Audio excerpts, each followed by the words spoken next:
Pajjiżna għandu l-akbar numru ta' ġudikanti wara żieda mħabbra l-ħamis filgħodu ta' 4 maġistrati ġodda fil-qrati Malti. Dan intqal fi stqarrija mill-Ministeru għall-Ġustizzja. Permezz ta' din iż-żieda issa l-qortija magħmula minn prim imħallef, 26 imħallef u 25 maġistrat. Dan ifisser żieda ta' 27% meta mqabbel mal-2012. Il-Ministru għall-Ġustizzja Jonathan Attard sostna li din iż-żieda għandha ssarraf titjib tal-effiċjenza tal-qrati.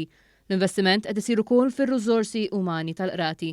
Fl-aħħar xhur ġie ffirmat l-ewwel ftehim kollettiv tal-Aġenzija għas-Servizzi tal-Qorti li bih ġew assigurati kundizzjonijiet ta' xogħol aħjar u li attiraw aktar nies.